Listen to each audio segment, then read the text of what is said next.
the March 6th meeting of the Des Moines Planning and Zoning Commission.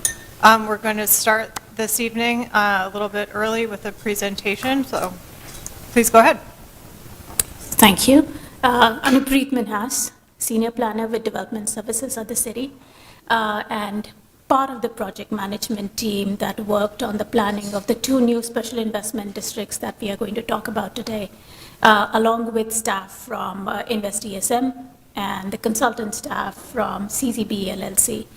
We do have Amber Lynch, the Executive Director of InvestESM, with us today here.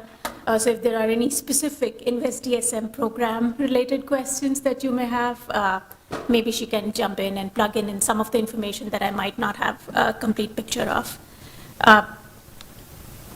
As you might be familiar with the program and aware of the study that led to a pivot in the city's neighborhood revitalization strategy that was conducted in 2018, the findings of which basically made the city start looking at and focusing on middle neighborhoods approach.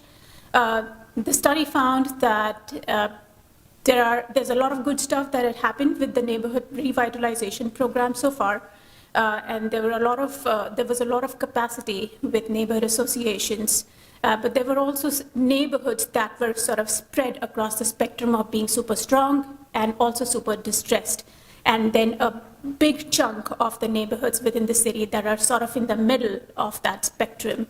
The special focus that was recommended and that the city ended up implementing is more of the middle neighborhoods approach to work with these middle sort of vulnerable neighborhoods that are not too strong and not too distressed, but have the potential to stabilize and the potential to improve in their performance overall. To test out this neighborhood revitalization strategy, in 2019, following that study, the city identified 4 areas or pilot areas known as special investment districts. These were located in Franklin, Drake, Columbus Park, and Oak Park, Highland Park area. 4 plans completed for these areas, and at the same time, these plans ended up guiding the creation of InvestESM, which is a nonprofit organization, to implement the action items and to implement the plans that were put together. InvestESM is jointly funded by the City of Des Moines and Polk County, and has since implemented a range of homeowner and developer-led and rental programs and projects that help on both ends of the spectrum in all of these 4 areas. There's been immense success so far. In 2023, we went back and looked at the early performance and to gauge the early efficacy of InvestESM's work so far and what the city's market conditions and neighborhood health was showing us, what the study at that point showed was that there was immense progress that had been made since the time that InvestESM had started working in these 4. There was still a lot of work that needed to be done, and overall the conditions within the city of Des Moines had improved, but relative to its suburban neighbors and jurisdictions around, the relative position of Des Moines in that regional context still sort of remained the same, even though the conditions within the city had improved. But that study ended up also recommending that this could lead to the expansion. We could go ahead with the expansion of the special investment districts in certain areas. And in 2024, the city identified 2 new special investment districts, one in Union Park area and one in Woodland High that you see in the dotted boundary in yellow sort of polygons, and the existing current ones are sort of the colored polygons that you see in that map out there. The city has a 28-year agreement along with Polk County with InvestESM that dictates how this process works. And in the second iteration of the 28-year agreement, it states the InvestESM identified the areas for these 2 new areas along with working with the city staff that provided input on what the metrics needed to be, what the conditions needed to be looked at when identifying these 2 areas. They were approved by InvestDSM board, and then they were ratified by the City Council. Following the approval of the boundaries for these two, which you can see here, they are sort of a subset, so to say, almost of the existing neighborhood boundaries. They don't follow the neighborhood boundaries exactly, but at the same time, there's a recognition that as this process of implementation continues, these boundaries could be changed, as has been looked at and considered in the other 4 existing special investment districts. So we started work in June of 2024 through February of 2025.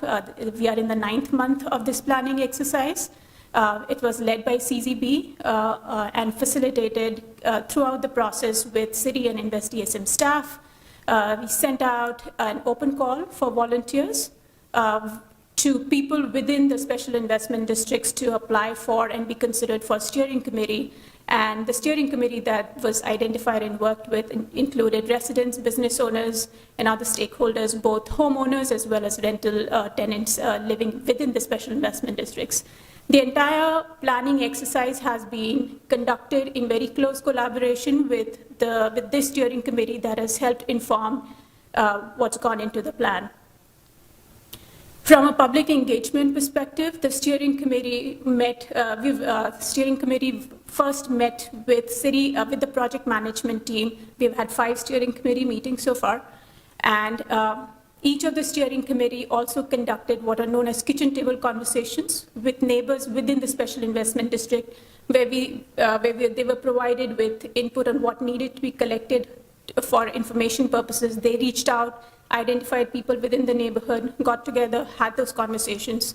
There was a community survey that was done in fall of 2024 that also helped inform some of that input.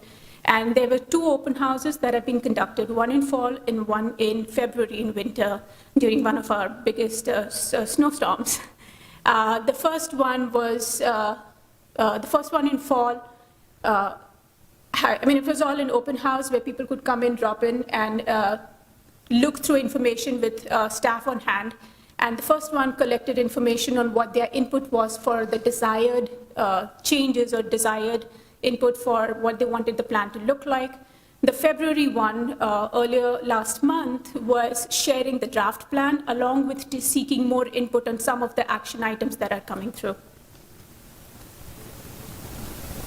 So if you've had a chance to look at the plans so far, they are both organized sort of in a similar fashion. You will find that the plan is basically divided into 3 parts or 3 phases, 3 sections. The first one is the assets, issues, and trends.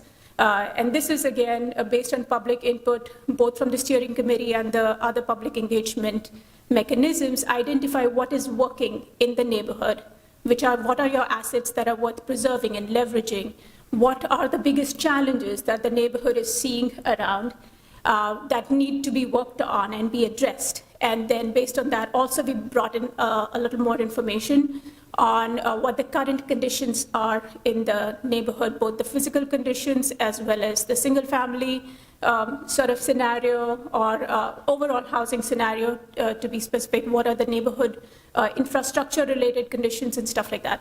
The second part of the plan is the vision and outcomes. The vision is guided by what's coming through the assets and issues and helped inform what the neighborhood wanted the special investment district to look like in the 10-year time period that this planning process stretches out towards. Also identified outcomes to sort of track how do you track that you're making progress towards towards meeting the vision. These outcomes are supported by identification of metrics, which are both quantitative as well as qualitative in nature, suggested metrics, which are added in there, which would probably be looked at each year as the plan is implemented, and new metrics could be added into it.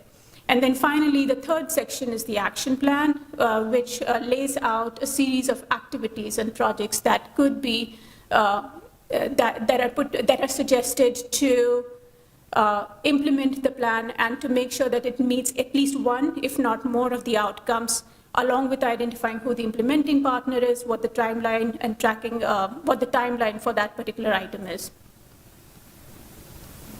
I'm going to quickly, I will run into the Union Park one in detail and skim through the NOC, or either way as you want, depending on the time. And I want to leave more time for you to ask me questions if you have any. Going into the details of the Union Park SID, as I mentioned, the assets have been identified, which is not a surprise that one of the biggest ones is the parks and recreational attractions, both for Union Park as well as the rocket slide work that's happening, stuff that's happening on the marina. So those were the assets that were frequently mentioned by the steering committee and the public input we got. It lists out a set of issues that came up repeatedly during this exercise. And the trends column basically is looking at some of the conditions that were identified through research work that was done. This led to, that guided the vision statement for the SID, which also sort of ends up working as a brand statement of what the neighborhood wants to be, the SID wants to be in the next 10 years. Attached to it are outcomes that would be that would indicate where the progress is being made towards meeting that vision. And within the outcomes, as I mentioned earlier, there are metrics that have been identified, both qualitative and quantitative, along with some base sort of what it is today on those suggested metrics and what should ideally be the target in the coming years to make sure that you are making progress on each of those. The action plan includes sort of broad citywide actions that are common to both of the plans, which is basically, I mean, as I mentioned earlier, the city has done a lot of work with the neighborhood associations throughout its revitalization strategy over the last couple of decades. The neighborhoods are fairly strong, so continue investments in building that neighborhood capacity, because that is one of the key things that is core to the success of this, and which, as we have now seen from some of the other work that's been done and some case studies that have been looked aside, is one of the strong points for the city, is how much work we have done through our revitalization programs working with neighborhood associations. The second one is to continue commitments from the city side and the county side towards the middle neighborhood approach, and work along with and complement it with some of the other programs and other projects that are being done citywide. The property maintenance code looking at owner-occupied homes has been worked on and is pretty crucial to ensuring that property conditions on owner-occupied homes are to a certain standard and to not and address deferred maintenance before we get to that point. The action plan itself is divided sort of into two categories, one that advances housing reinvestment and opportunity with tools under it and programs under it, as well as the second category, which is overall broader sort of neighborhood improvement related work. If you look at the way it's laid out, each of the tools or activities within the category is stacked along with the outcomes that it should be meeting, and it meets. In most cases, it meets at least, as long as it meets at least one outcome, and in most cases, two or more outcomes, you know that it's aligned with the overall sort of neighborhood vision and is furthering that neighborhood vision through these activities. The first one in that is the Brock Challenge Grant Program is similar to what's been done in in all of the other SIDs. It is also a continuation of the citywide block challenge grant that's offered outside of special investment districts, and sort of is like a precursor almost to ensure that there is buy-in and there is capacity built as neighbors and residents start investing into more homeowner or housing-related changes or rehab and renovation work. The second is the homeowner renovation and single-family developer programs. Third one is the proactive focus on small house reinvestment. This sort of ties in with some of the existing conditions that are seen or the trend that is seen in not just the special investment district, but also across the city, where you have a lot of these smaller houses that need maybe an additional half bath, maybe in addition to the kitchen, and so on and so forth. And then finally, in this case, in Union Park, there was also a fair amount of interest in ensuring that any rehab that gets done, that any work that gets done in the neighborhood is sensitive to the historic fabric of the existing area. And the steering committee and public input that we got through the process was like they would like to have some sort of access to people and contractors and vendors who can do this kind of work. So the last one sort of touches on to that. The plan also lays out what the volume of some of these projects should look like, both on an annual basis as well as on the 10-year sort of horizon of the plan. This is sort of a function of both the resources available, the conditions in each of the conditions of the existing stock, and sort of the experience of working in some of similar sort of neighborhoods in the past 5 years and what that looks like.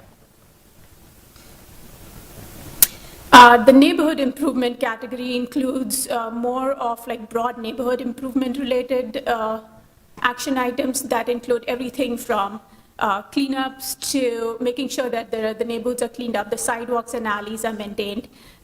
If for Union Park specific again, East 14th was one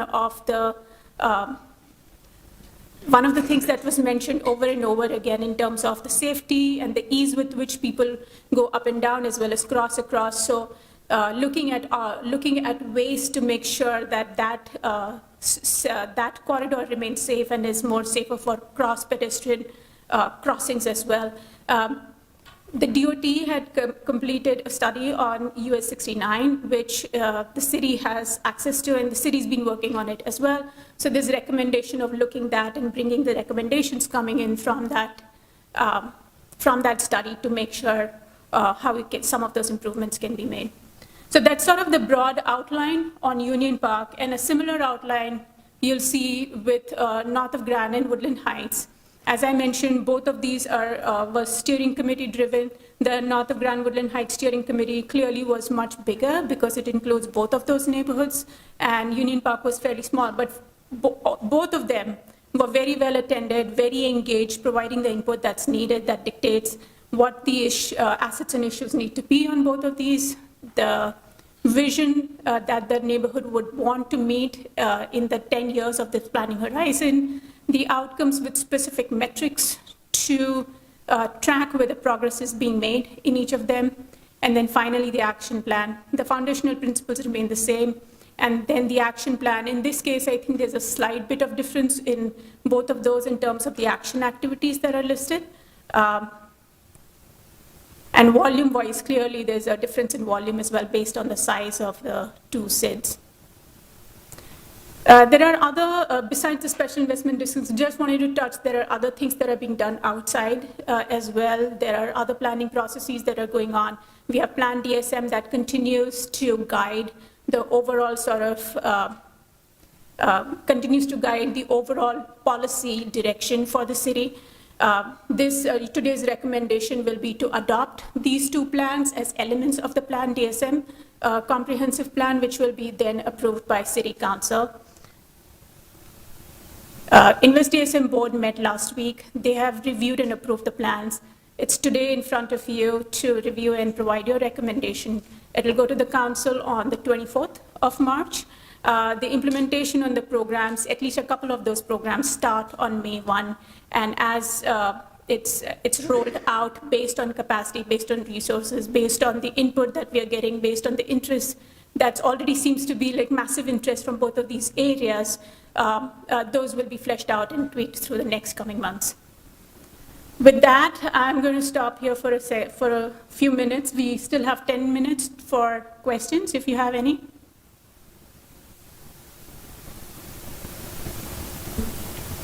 I have some questions. I appreciate the presentation. It would be helpful to have a reminder on what the objectives are.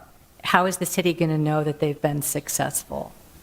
With each of these plans, there are indicators that have been identified on what that progress will look like. Even with the current special investment districts, those indicators have been identified on what the improvement needs to be, either with improved property conditions. There's a certain percentage that property conditions need to be improved. Improvement in, again, if you go back to the outcomes piece of this, that would help sort of get to the point to tracking that the progress is being made towards that vision. And to what extent does this connect to property tax income?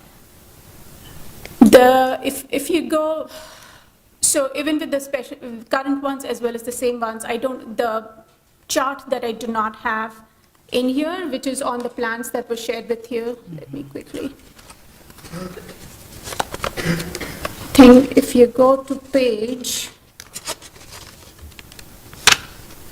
34 and 35, that lists out, in this specific case, it lists out the specific metrics that would be tracked for potential measurement of how much you're meeting a specific outcome. Would you like to show it on the document camera? Yeah, we don't have paper. We'll turn that on. You wanna help? Bert, I mean, I guess always my concern with this focus, first off, is always that it appears that we're walking away from our lower income communities and putting all of our resources into middle neighborhoods. And while I certainly appreciate strong middle neighborhoods, I would hope we would have a city plan and program that would try to lift us all up. And my understanding of kind of the mechanisms of Plan DSM, and please connect me, please, I mean, with this initiative, and please correct me if I'm wrong, is that it's heavily focused on increasing property tax income in these neighborhoods, and that given the way that we set our property tax kind of assessments, right, are based on a few houses within a given jurisdiction, and so when some neighbors are able to take advantage of this program and improve their homes, often the more high-capacity folks in a community, then everyone's property taxes go up. And so when I see a bullet item that says we're concerned about balancing with affordable housing initiatives, but I don't see or hear how that balance is being implemented, I'm very concerned about a city that's becoming less and less affordable for all of us. I mean, I drive down Ingersoll all the time, and I have very serious questions about how the TIF money is being applied and where it's going. So I guess I'm just trying to understand how all of that fits in. And please correct me if I'm wrong in my understanding of this program.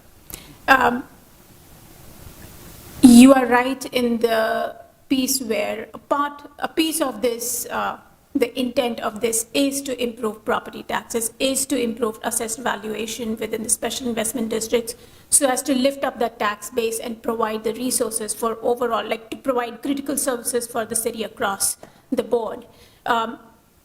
Moving beyond the special investment districts, there are other, even within the NOG specifically, I'll go back to the special investment district. With NOG Woodland Heights, there was from the steering committee mention on bringing some of that, addressing the affordable housing component of it and affordability component of it, which has been added in the rental rehab program, for instance, to keep the rentals, improve the quality of the rentals, but to keep the affordability and maintain those stable rents, for example. That's one. There are a couple other things in there, but Property taxes going up are going to make rents go up. Sorry? Property taxes going up are going to make rents go up. I think the other way to, can you speak to, I mean, this is one tool in a kit of many tools that the city is using or relying on. We're here to talk about this particular tool tonight, but I know, there's other programs, and I know, I don't think we have it, but I was thinking of the graphic that was prepared that talked about, there was like the whole toolkit and how that relates to what tool works well in what different neighborhood, and that we're not abandoning any particular neighborhoods, we're just trying to use the right tool in the right setting. Well, we're sorting, right? I mean, these initiatives are going to make it very difficult for lower income folks who live in these neighborhoods, and I would have really liked to see some data about how many people you talk to, especially if you had one of your events happening during a huge snowstorm. Sorry to hear you didn't reschedule that.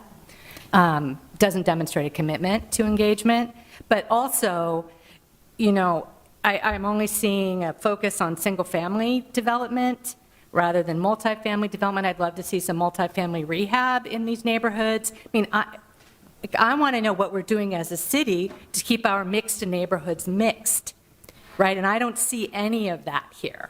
Yeah, two things quickly. The snowstorm, I would have loved for that to get rescheduled because I have a long drive at the end of the night. But one of the reasons for not doing that was because as an engagement strategy, as an outreach, we had reached out and sent postcards to each homeowner, each unit within the special investment district.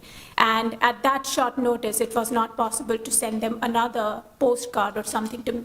We didn't want people to actually come to the venue and find out that there was no meeting happening. So that was that was the reason. The second one you mentioned, I mean, there are, even within the existing rental rehab programs that Invest DSM currently has, it does focus on some of the units that are beyond single family and greater intensity. I am going to take a quick minute. I know we are short on time here, but moving outside of the special investment district, as Jason mentioned, there has been increasing work in the last few years to try and broaden the city's revitalization toolkit and identify tools that are best suited for the conditions, best suited for what exists in a certain neighborhood, in a certain sub-area. A classic example would be the Improving Our Neighborhoods program that is available citywide and that works with income-eligible properties citywide, so they could even leverage and overlay that within the special investment district for property owners who may not be able to meet Invest DSM's matching criteria for certain programs, for example. But we do have some of that, and the city's continuing to try and work more and more on it and flesh it out a little bit more. I have a question. I took a look at the neighborhood revitalization planning program, and I want to take a step back. And is there any criteria, like 9 months ago when these neighborhoods were selected, what was the criteria for these neighborhoods?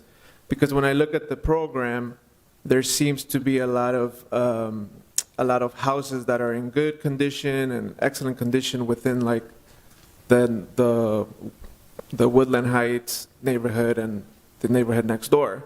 But yet there are multiple other areas in the city that are still average condition and moderate distress. Mm-hmm. So I just wanted to know, what was the criteria behind these choices? Is there? This goes back to looking at the neighborhood typology that was created based on conditions on the ground, which is not just the physical conditions of the structure itself, but sort of adds in other metrics of which are indicative of the neighborhood and the market health of the neighborhood. So a big bulk of our neighborhoods fall in the middle neighborhoods category, which is where these areas, which is the area that those neighborhoods is what was looked at to begin with as the first pass of what would be considered in. The other pieces that we were also looked at was buy-in and also capacity on the ground. So for example, if you see like the citywide block challenge grant was used as a sort of proxy to understand what the capacity on the neighborhood would be to take advantage of some of the programs and projects that would be offered through the special investment district. So participation in the last 2 or 3 years in the block challenge grant gave us some sense of whether people are ready to take advantage, ready to get together, ready to organize and advocate. So those were the couple of things. Okay, because if you look at this from a Southsider's perspective, it's like most of it is, you know, north or central to the city. I know you've heard these comments from Councilmember Gao, so I'm not going to get into those details, but I was just wondering about the criteria, so thank you for that. I am actually curious on that last point that you made, though, that you're saying that the block challenge was used as a measure for identifying where probability of uptake would be highest, and now you're drawing your boundaries, I'm assuming. One of the things. I'm sorry? one of the criteria, yes. Got it, okay. And one of the reasons I guess I'm curious, like I live in Drake neighborhood, but I'm on the wrong side of my block, so I'm not eligible on my side of block for Invest DSM, but the two houses on the other side are now worth $420,000 and $430,000 in a neighborhood where your, average median, where your actual effective median income is probably close, annual median income is probably more on the order of 35 to 37, which is a little more than a $420,000 house. Now, on one hand, very positive for me, but on the other hand, I'm fundamentally a gentrifier in this place as individuals who can actually buy those houses, right? I think it points... Which is exactly why, I mean, come on, y'all know this, right? Like, it's great that the city does some other work, but like a nod and a wink and a take our word for it, that we're considering these other options. Like, if we don't have those presented, we all know what's happening with federal funds for affordable housing. I mean, this is in fact a system for pushing out and sorting lower income folks out of particular neighborhoods. I mean, I'd like to be wrong. Can I jump in for a second, Anu? Please do. So noted that there's a particular perspective on this board. The majority of the actual work that we have done in the first 4 special investment districts, 95% of all of the projects that we have completed, which has been more than 1,330 projects over the last 5 years, have been with homeowners who are already living in these neighborhoods and helping them to continue to live in these neighborhoods and to take advantage of the fact that their home, whose value has been depressed for decades, is now starting to inch its way closer to something that they're building equity in. So if you want to look at homeownership as a wealth building equation, you need it to appreciate in value over time, not exponentially, but incrementally. And so what we're seeing on the ground year over year is incremental value appreciation.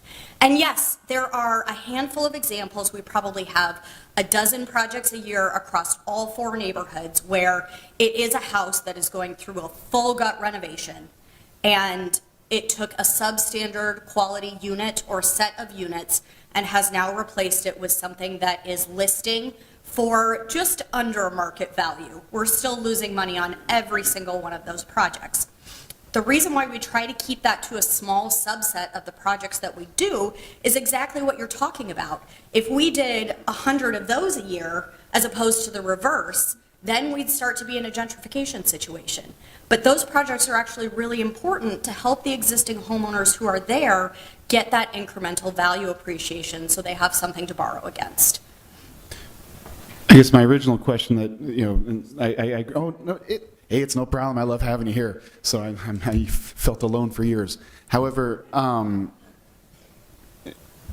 first part on that, I would love if that's true, and if it is true, I would love to see the data. I've asked for the data for years on equity, inequity, and I often find it interesting when we talk about equity, we can't measure it, but we can measure inequity. I would argue, why is not equity the absence of inequity, which seems like we have a way to measure it, but we keep saying we can't. That's why I think that's a little disingenuous. I'd love to see the numbers. If what you're saying is true, awesome. Let's show them. We haven't seen them before, and I've even done a public records request that I even paid for to get some data over the past few years for stuff. So I would love to actually get true data on that that's real. Is there specific information you're looking for? Oh yeah, I'll give you a list. I've got reams of emails on it. Okay, Yeah. well, none of that has made its way to me. I'm What? Amber Lynch, by the way. I'm the What's that? executive director at Invest DSM. Oh yeah, sorry, it doesn't come to you because I've been talking to the city, but I'll start talking to you then. If you got the data, that's awesome. You will not lose me. So, Since it is 6 o'clock and we do need to move to the kind of standard portion of our meeting, I'd invite this group to further contact Anu and you yeah. and continue the conversation that way. Thank you. Thanks, Anu. Good job.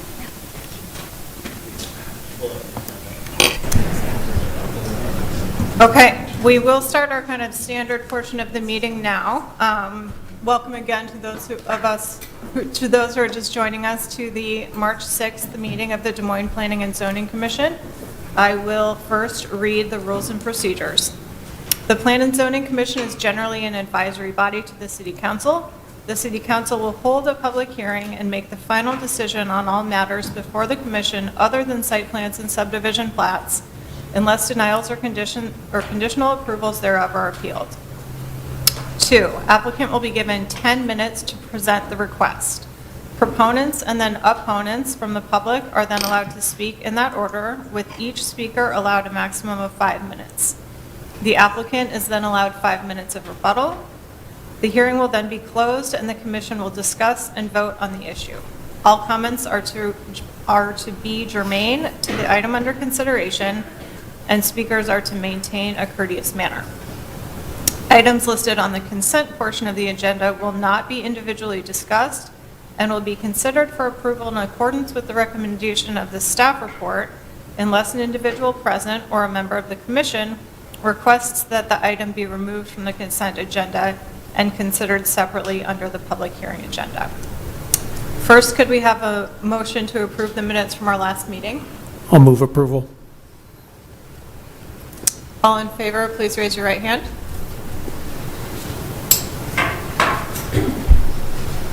Any abstentions? Thank you. Motion passes. And I will now go through the consent agenda. Item number 1, which we've just heard about, the city initiating to adopt the revitalization plans for each of the special investment districts as an element of Plan DSM, Union Park, and the north of Grand Woodland Heights neighborhood. Is there anyone in the audience who would like to remove this item from the public hearing, from the consent agenda to public hearing and have it discussed tonight? Anyone on the commission? Item number 1 will move to public hearing. Item number 2 is a request from the Iowa Des Moines National Bank for review and approval of a public hearing site plan, Wells Fargo ATM, for property located at 4521 Douglas Avenue, and for a type 2 design alternative in accordance with city code to allow an outdoor automated accessory structure as a principal use structure. Is there anyone in the audience tonight who would like this item moved to public hearing? Anyone on the commission? Item number 2 will stay on consent. Item 3 is a request from Helena Industries LLC for the following regarding a parcel located in the vicinity of 3523 Vandalia Road. Determination as to whether the requested rezoning is in conformance with Plan DSM, and rezoning the property from EX Mixed Use District to I2 Industrial District to allow fabrication and production use with accessory outdoor storage of trucks and trailers. Would anyone in the audience like this item moved to the public hearing? I don't know this one, but these folks didn't understand what you meant before, and they actually were interested in number 2. And we were just wanting more information about it, like what that entails. Okay. We can move item number 2 to the public hearing as well. Was there also a request to move item number 3? No. Okay, 3 will stay on consent. Item number 4 is a request from the Green State Credit Union for review and approval of a public hearing site plan, Green State Credit Union, for property located at 4205 Merle Hay Road for the following type 2 design alternatives. A, allow a primary frontage setback of approximately 45.6 feet when a build-to zone of 0 to 15 feet is required. B, allow a non-primary frontage setback of approximately 60.4 feet when a non-primary frontage build-to zone of 0 to 20 feet is required. And C, allow a surface parking lot in a side street yard when only allowed in the center, rear, or interior side yard. Is there anyone in the audience tonight who would like this item moved to the public hearing agenda? Anyone on the commission? Okay, item number 4 will stay on consent. Items number 5 and 6 have been continued to the April 3rd meeting. Want me to read them anyway?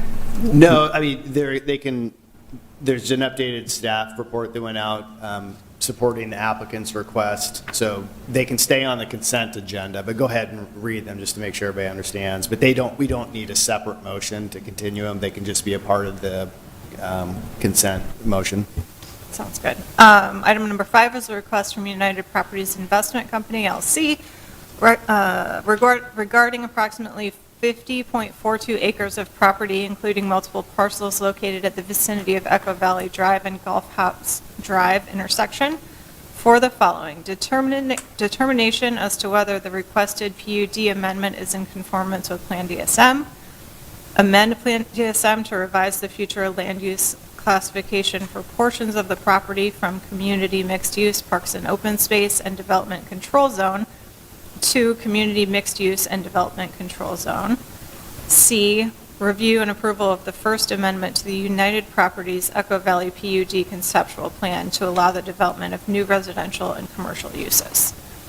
And item number 6 is a request from Raccoon Valley Investment Company, represented by Michael A. Coppola, regarding approximately 43.9 acres of property on 2 parcels located in the vicinity of 2909 County Line Road, Echo Valley Drive, for review and approval of a second amendment to the Airport Business Park Phase 2 PUD conceptual plan to allow residential development. Okay, so when we move consent, those 2 will be moved to April 3rd. Was there anybody here for those items? I just want to make sure if you were, that you understand. Okay. Okay, and our final consent item number 7, request from Grace Methodist Church for review and approval of a type 2 design alternative in accordance with city code for property located at 3700 Cottage Grove Ave to allow for a rear yard setback of 0 feet where 15 feet is required per city code. Is there anyone in the audience who would like this item moved to the public hearing? Anyone on the commission? Okay, number 7 will stay on consent. So our consent items now include items 3, 4, 5, 6, and 7. Could we have a motion, please, to move the consent agenda? So moved. Thank you. All in favor, please raise your right hand. Motion passes. And now we will move into the public hearing portion of the meeting, starting with item number 1, the adoption of revitalization plans for the special investment districts that we were discussing a minute ago. I don't know that, since everybody on the commission was here for the 5:30, I don't know that there's a need for a staff presentation. So if there's additional questions, otherwise, if there's any, and then public comment and deliberation. Should we just start with public comment? I mean, that's up to you, the commission, but that might be wise. Let's do that to make sure we hear from everyone. Is there anyone in the audience who would like to speak in favor of this item? If so, please come forward. Anyone opposed? Or neutral? Okay, then I will close the public hearing and open it back up for commission discussion. Well, I know you'll correct me if this isn't how things work, but I have a note here of a couple of questions that were raised, and I'm wondering if we can ask staff to get answers to those questions, and then defer the vote on this. So the questions that I have were transparency regarding the criteria for selection. I mean, this is significant investment that the city is doing, and it's going to particular parts of the city. The Woodland Heights neighborhood, I believe this is their 3rd round of investment from the city since our neighborhood planning program began. And so it would be good for neighborhoods and folks who are connected to other parts of the city to know why these particular neighborhoods are receiving this investment. And I know you all have put a lot of time into picking it, so actually getting some transparency and a more detailed description of how that happened would be really useful. Chris had some questions here for data that he had asked for. And then also, you spoke several times to existing programs within the city that balance housing needs and particularly focus on the needs of lower-income folks. I'd love to be wrong, and if there's been successes of this program that I'm not understanding, then I think that would be really helpful for us to hear and would help the deliberations going forward. And so my request is that the staff prepare this additional information and then bring it back to us. Is there a chance, so is someone who's usually the most unreasonable person, is a potentially reasonable middle ground, I'm not intending to blow this up and say, hey, we should delay this, because I think a lot of work is here, and I think I do want to make a motion for staff with a significant amendment on it, though, which I think can hopefully include what is being proposed here, that a report comes back with that as well. The reason I guess I have concerns is that, I'm a firm believer in the data that demonstrates communities owned by their communities are more resilient, and those who can care the most will benefit the most. I'm also at the same time, I think with the point made earlier, what makes some of these SIDS so vibrant, like in Drake, for example, is the fact that it's the presence of rental properties. So again, I think I hit the other point. I agree with you aggressively on this. While I'm positive we need community ownership, I'm not in favor of single-family owner-owned and inhabited buildings alone, right? Which I think is how we've typically pushed it. We've just assumed, oh, well, we're going to have to make sure that the owner's in it, and therefore that's what makes it solid and stable. It doesn't. I'm a massive fan of landlords being on your block. As someone who's lived for the last decade with landlords who are out in a past suburb, I can promise you that is not how you neighborly manage houses. If your landlord is on the block and I see them and they come down, they know when the gutter's leaking, they know when the sidewalk is cracked, and they are embarrassed to not fix it because they're my neighbor. And so if I'm having rental housing that is owned by the community, that to me is the most positive way to do this, right? The challenge is, while I appreciate traditional funding sources that we typically use in these projects and these SIDS, and I'm not opposed to those same sources being used, many in our neighborhoods cannot participate in these traditional models. Whether it be the fact of just age, economy, whatever it is, most of us can't go in and put $1 million down and actually be a part of one of these funds, number one. And number two, if I'm looking, for example, our Somali communities build incredibly resilient, vibrant businesses, even while they're prevented from participating in financing models that directly charge interest.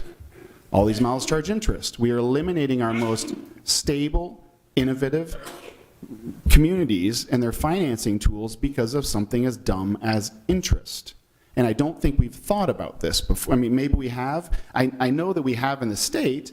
The state of Iowa and its innovation funds used to have no interest models that were actually compliant with interest restrictions, right? When you came in with a high risk business model, you could actually get up to 100,000 with actually a no interest tied financing model. I know they exist. Our own state has done them. I haven't seen them proposed. And at the same time, if you're looking at more westernized versions of them, besides just the state model, if you look at one is specifically spelled out for community investment with a focus on education in Rediscovering Our Future, Liberal Arts Manifesto. It actually goes through a model that is something that could work in these neighborhood environments. So, as we're looking to revitalize these communities, generating generational wealth, which I think you identified, which I aggressively agree with. We will generate generational wealth in these communities, and I want to ensure that all of those in our community who are there have the opportunity to participate in that wealth generation, which I don't think right now we're looking at it. The financing vehicle is what's preventing access to the generational wealth access. It's preventing them from getting there, right? So, I mean, I look, student loans. Half the student loans aren't owned by the university or anything else. It's owned by banks. It doesn't help anyone. It doesn't help the alumni. It doesn't help anyone. We end up with that same problem in these environments where who actually owns is not the community, which is what prevents the wealth from getting there. It's not the house myself. It's the block that causes wealth, right? So what I would like to do is I would like to move staff with, in addition, with sort of three parts. that in addition to saying, hey, the report that we're asking for hopefully can be presented at some point, I would request that we advise the city council to accept a recommendation that staff will endeavor to ensure that any financing mechanism used to support any redevelopment in each SIDS will provide residents in that SIDS equitable access to participate so they may benefit from any wealth generated through that investment. 2, in financing mechanisms that does not avoid the direct charging of interest or does not provide residents access to equitable wealth generation is not used, staff must explain why such options are not available and state how equity in these SIDS over the next 10 years will be impacted. And last, staff will ensure rules are developed in each SIDS where eligibility and impact analysis for financing should be based on the effective average median income in the SIDS as opposed to the county level average median income. This is something I've harped on for years with TIF, that we come in with TIF and we say that the county average of 63 is what should be applied when we're looking at benefits in an effective area like Carpenter, when at the time we brought that urban rural plan through, your effective annual median income was probably close to 35 to 38. That has massive impact on what the actual resources and strategies should be used in those areas. My last one I would really, really love, but this isn't a TIF thing, is making sure that TIF is actually allocated as a function of those who are actually brought into that area so we don't end up with these commuter areas. But these 3 things are the ones I hope we can identify. And Jason, I can actually send you a language so you don't have to jot it all down. But I would like to have those added to the motion to approve staff with our recommended guidance that the city council take up these as requirements they would put on staff for these items. Okay. Can you just kind of, for all of us who may have gotten somewhat lost, repeat the motion and maybe summarize each of the 3 points? Okay, I can send you the actual language for sure if it's captured, but I guess the summary of the points are, number 1, I want to make sure that any investment vehicle that's in here, people who are in that community have access to participate. So if $1 million are available and there's this pool of $1 million that's going to go and it's going to give a return to someone, it's going to give a return to a bank or to a syndicate or to someone else, I want everyone in that neighborhood to have access to be able to buy into that thing so they can actually get a return on that. Number 2, I want to make sure that individuals, that there is at least an option for financing that does not pin it strictly to interest-only vehicles. If we do have a significant community like we do, in my neighborhood that probably has the means to be able to finance some of these, but they can't touch interest, I want to make sure that they have access to participate in that, number 1. So number 1, you open up the opportunity to invest. Number 2, you open up that opportunity to invest in a non-interest bearing way. And number 3, I want to make sure that when we actually go and look at these projects and figure out what restrictions we put on them, for example, if we are causing gentrification, I'm not saying that's necessarily always bad as long as we are bringing in solutions that do not put extra stress on the individuals who are displaced. But that displacement must be projected based off of what the actual salary there is, not saying, oh, everyone in here makes 63, when they might make half. And we're saying they don't have the ability to actually just move to another part of town. They don't have the ability to have access to the job that they have. They don't have access to public transportation because our public transportation may not, we have school programs that can't necessarily run all the time because we don't have buses that run late enough for them to get home. Well, just think if that's my job, you've just moved me 5 miles out and I'm now in the suburbs where they're now cutting this access to DART. Well, those are the impacts that we're needing to actually identify. So number 1, access to be able to win from the investment. Number 2, access to that win to be non-interest based. And number 3, ensuring that we are setting standards based on what the actual economics are of that environment, not just a county average, which will vary significantly from the environments we're talking about. Okay, but with those 3, and I'll send the exact language. So. Thank you, Chris.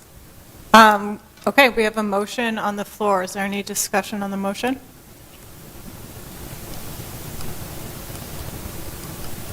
All those in favor, please raise your right hand.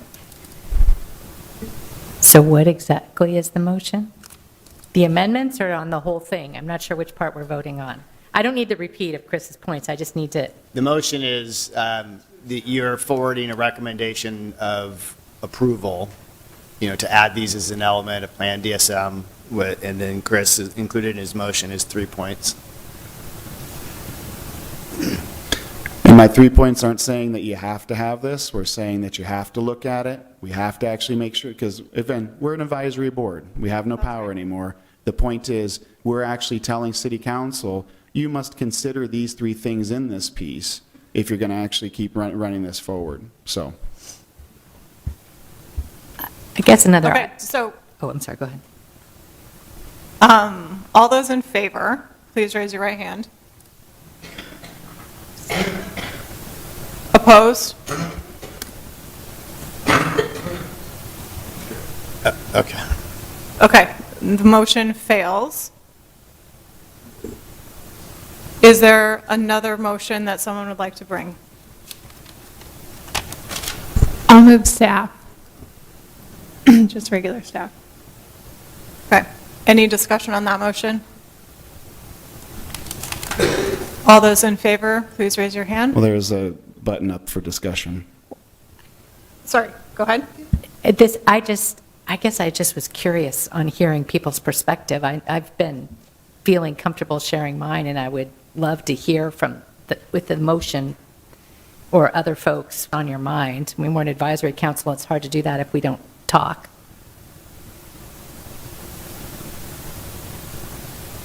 I think what the question is, what we're saying is, we should actually look at equitable access to ownership of the wealth that's generated from these programs. That shouldn't just go to a bank or go to someone who isn't in our community. What's wrong with stating that? Yeah, and I'd also like to see rental housing protected so that we have a range of housing opportunities in our neighborhoods. Do you think that we could find a solution if we took 2 weeks? I think more time would be helpful, but And I apologize, I was late to it, but I appreciate what you were saying, and it does appear that there might be an opportunity for them to further bolster their presentation, because I looked at the neighborhoods too, and I was just like, I live in Riverbend and continually get looked over. So I'm just like, how did you pick Woodland Heights? So. My original question was, where's the edge of it, right? Why is it one block versus another? You say Drake, but you don't have the whole Drake neighborhood. So I guess what is the purpose? Where do you pick those edges? But more importantly, though, I do think if we have another plan that doesn't have a focus and we just say equity, we have no mechanisms for equity, we say wealth, we have no mechanisms for wealth, that's when it starts to feel disingenuous, right? I'm not saying that I'm not being positively and inequitably benefited by the policies right now. I am. But we'd better be actually reasonable and understand that that's what's happening, and how are we going to actually take true actions to fix it? Chris, I think I agree with many of your points. I think maybe if it could just be narrowed, summarized, I don't know if that's maybe what some of the issue was. So if you could maybe summarize that slightly a little bit more, and I get it, we're just making the recommendation to council, we're not saying you have to do this. So, and again, I missed the first part of the meeting, so if you would, maybe one more time, slightly articulate those 3 points, I wouldn't mind hearing. Are you asking to? Chair, yeah, there is a motion on the table.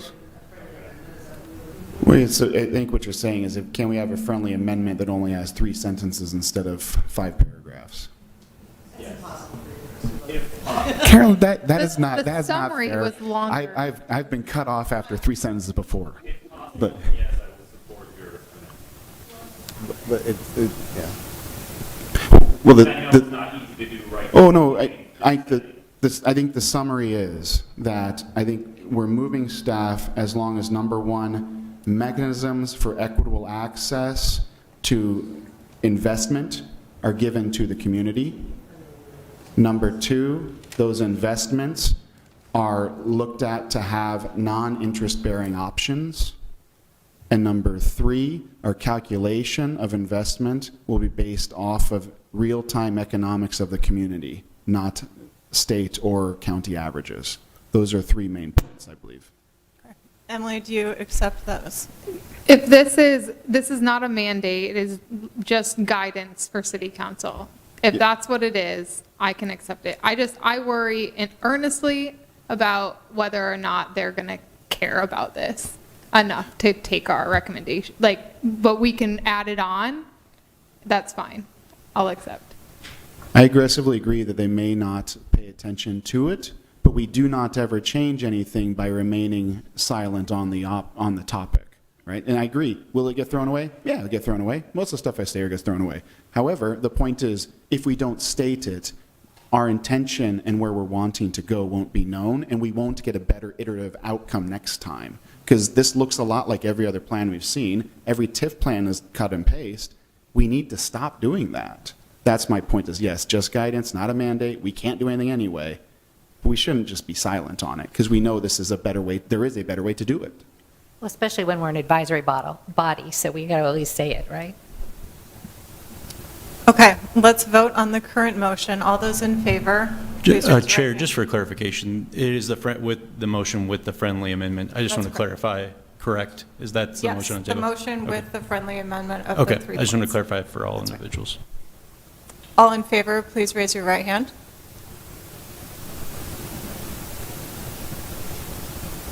Any opposed?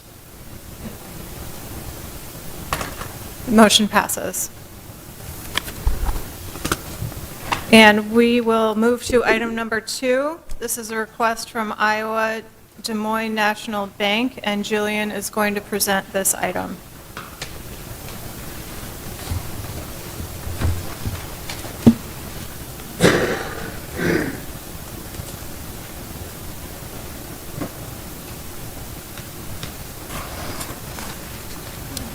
Good evening, Madam Chair, members of the Commission, Jillian Summer with Planning Staff. Item number 2 is in regards to the property at 4521 Douglas Avenue. The subject property is located near the intersection of Douglas and Beaver. There was previously a Wells Fargo bank on this property. The bank has since closed. In order to maintain an ATM on the property, they are proposing to add a separate structure on the west side of the building in the parking lot. Since the structure will not be associated with a principal use of the bank, since the bank is no longer there, there is a design alternative required to allow a principal use with an accessory structure. This is the site plan. You can see the existing building right here. The proposed ATM will take out about 8 parking stalls. There are more than sufficient parking spaces for business-type uses that might reoccupy the building in the future.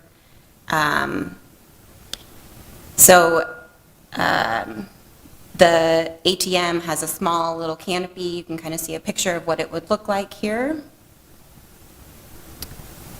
And staff is recommending approval of this item. Thank you, Jillian. Are there any questions for staff? So is anything else about the site changing? It's just the addition of the actual ATM? It's just the ATM. We don't have a prospective business to reoccupy the building at this point in time.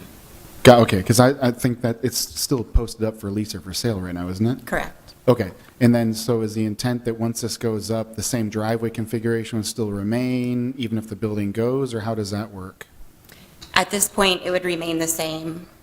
Nothing would change to the driveway configuration. Gotcha, okay. Any other questions? Thank you. Is there anyone in the audience who would like to speak in favor of this item? Please come forward.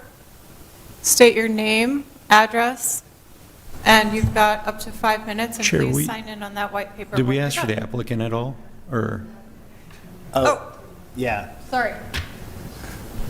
See, I was writing notes, I wasn't paying attention. Yeah, just give me Sorry. a second, we gotta see if the applicant, if there's anybody here on behalf of the applicant. Is there anyone here on behalf of the applicant? Good catch. Okay, now for people in the audience in favor of this item, please come forward. Sorry for that. State your name, address, and sign in when you're done. You have up to 5 minutes. Phil Gustafson, 1150 14th Place.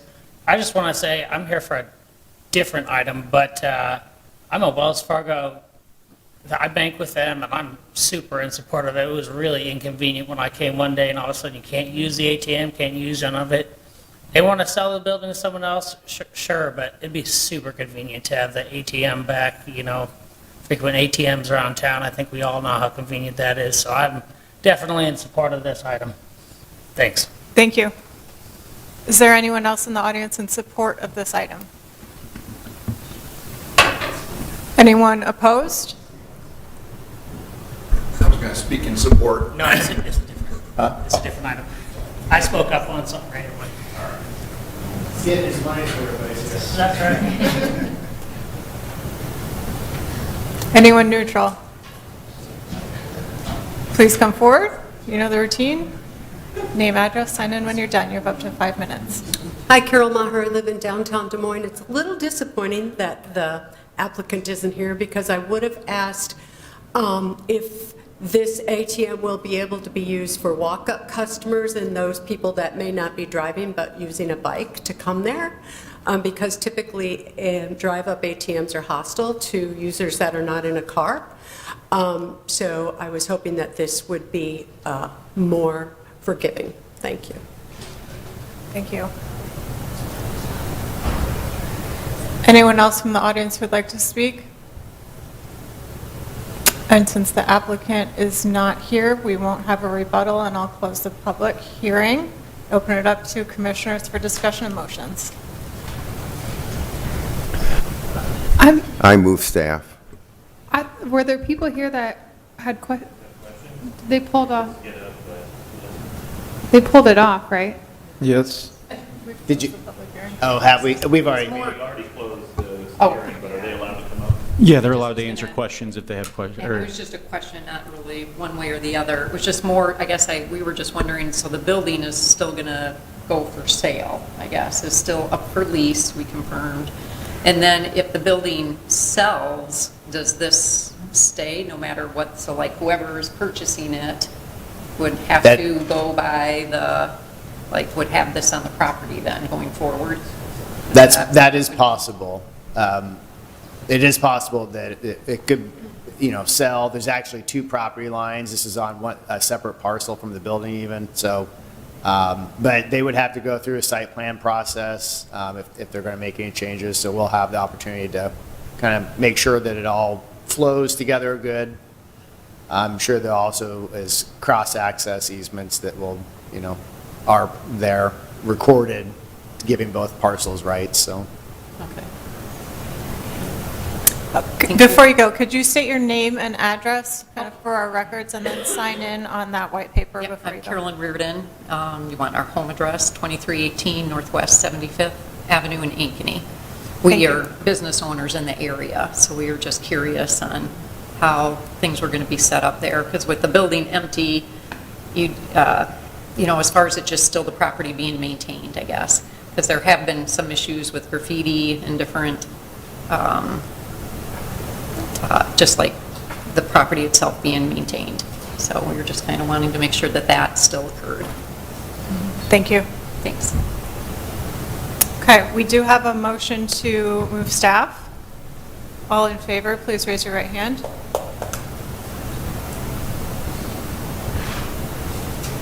Motion passes. And next we'll move to item number 8. And Stacy is going to present this item.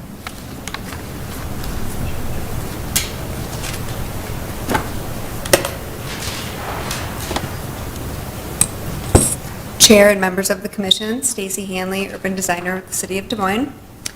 The item before you is located at 1031 23rd Street, and the requested action is the nomination of the Ulysses S. Grant School as a local landmark. This is a nomination by petition, The nomination form was prepared by Philip Gustafson, and the property is owned by New Life Center.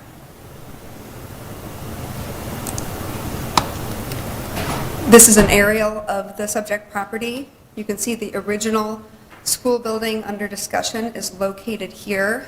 There is a non-original addition built in 1981 located here.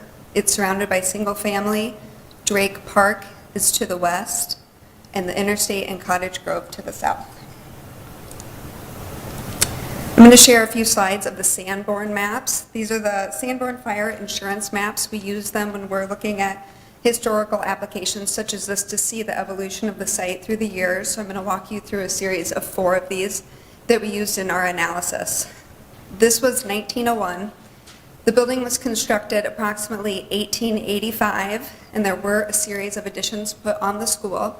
The first addition was in 1895 and potentially could be this item located here. And there is a space towards the back. At this time, it was listed as a crematorium. It is now the boiler room of the existing building. The Sanborn map from 1920 indicates that footprint has expanded. There was another addition in 1910, so we see evidence of that located here. The Sanborn map from 1920 to 1950, you can see they've started to paste over and make some updates. There was an annex that was built in 1945. We found some Des Moines Register articles indicating that. The pink indicates brick construction. The yellow indicates wood frame, which the annex was. And then finally in 1957, we see the annex building with the footprint that is existing today minus that non-historical addition. Here are some photos of the existing site as it stands today. This is the historic school building. This is the 1981 non-historic addition. Originally, this building was brick. It was stuccoed sometime between 1901 and 1920, and that evidence is in the Sanborn maps. It mentions when it was stuccoed from one shift to another in those fire insurance maps. It's a simple architectural design, Romanesque revivalist. You see some ornamentation along the pediment, or excuse me, the cornice and the frieze here. And then going to the next view, this is the view from 23rd. This is moving down the street looking towards that front entrance again from 23rd. And then looking from the south, this is a view that you could see from the interstate. You do see another special feature here with this rounded archway.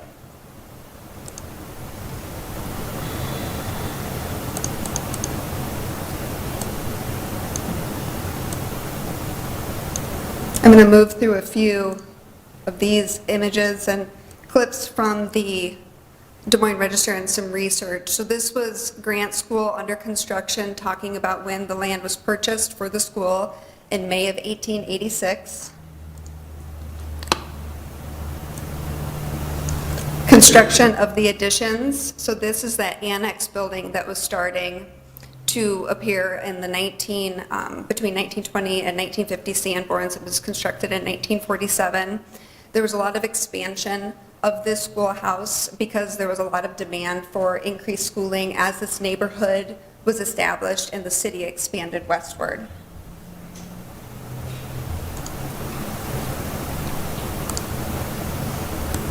Here we have Grant School students through the years. The students participated in different activities, including learning about flight principles at Drake Park. So a lot of the context for the neighborhood and the students taking place, there's a lot of history that happened here, and it was really important to the neighborhood. So description of the Grant School in 1887 talks about how while it was a plain 2-story brick building, and it didn't have pretensions to beauty, it was very satisfactory in that it was meant for schooling children, and it did so well, and it wasn't doing so with a lot of ornamentation. It was a simple structure, and it was named after General Grant, and they did have a picture of Grant in the main hall. We also see the importance of the school building reflected in the history of the Des Moines Public Schools. It's mentioned several times. Here we can see a historic image of the school building. The Ulysses S. Grant School is listed. And then we do talk about how it is one of the oldest schools in the city, and it was originally part of the West Des Moines School District, and it was a K-8 school at the time. And then in 1907, the school districts were merged to the Des Moines Public School.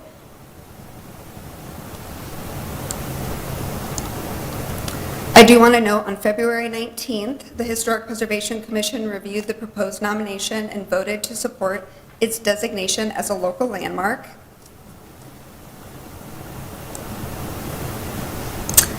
And that we have nomination criteria. So the nomination must demonstrate that the subject building or site possesses integrity of location, design, setting, materials, workmanship, feeling, and association, and meets one or more of the following 5 criterion. And staff has determined that it meets criterion number 2, is associated with events that have made a significant contribution to the broad patterns of our history. And it does so because it represents the westward expansion of the city. When the school was first constructed, the area was less populated, and as the neighborhood developed around the school, there was more and more demand. In 1895, there was a 4-room addition put on. In 1910, there was another 4-room addition plus a cafeteria. So the school continued to grow and evolve to support that growing neighborhood and represents that westward expansion of the city. And then number 4, we feel that the school also embodies the distinctive characteristics of a type, period, or method of construction. And it represents the simple school buildings that were very common during this period of time. There were many in the school at one time, and this is one of the few, if only, remaining examples of this type of school building in the city. And it is a simple building with some ornamentation, as I talked about.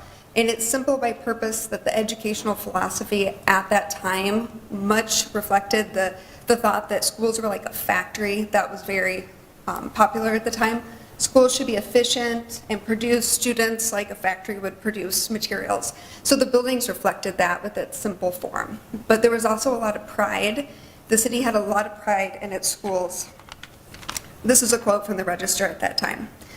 "One of the most tasty of many already adorning the city, and will prove a decided addition to the collection of which the city is so proud." So it also reflects the pride that the city had in the school buildings and putting those in the neighborhoods. So staff does recommend approval. One more page here. So staff recommends that the Ulysses S. Grant School be designated as a local landmark. Are there any questions for staff at this time? I had a question. Would the designation also apply to the addition that was built in 1981? That's a good question. I'm going to defer to Jason on the technicalities there. Yes, the landmarks and districts are not, based off a legal description or a boundary. So the legal description for the nomination is the parcel. So anything that happens on the parcel would be, for lack of a better term, need to be reviewed for activity. Obviously, if you're dealing with the non-contributing aspect on the site or you're going to take approaches that are different than what you would with the actual contributing part of the site. I have a question. If I understood this correctly, according to the staff report, it doesn't prohibit any redevelopment of the property. It just adds that additional historic preservation review. Any future development or change to the exterior of the building would require a certificate of appropriateness acquired through the Historic Preservation Commission. So it would preserve the characteristics that currently exist, and any modifications to the exterior would be reviewed by the Historic Preservation Commission moving forward. And what about if, let's just say, InvestDSM buys it and wants to demolish it? The Historic Preservation Commission would have to approve that. Okay, thank you. I have a question. Is the historic building occupied now? The church is currently using part of the 1981 addition, but I believe the existing building, the historic school, is mostly vacant. Okay. Okay. What's the interior like? The interior is in good shape. We took a tour of it.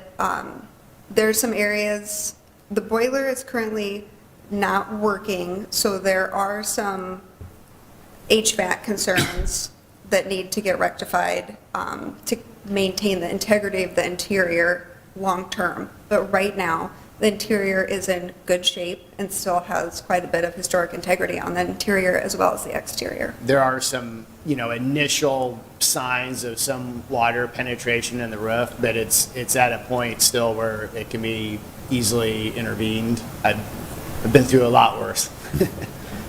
Just put it that way. Okay, thank you.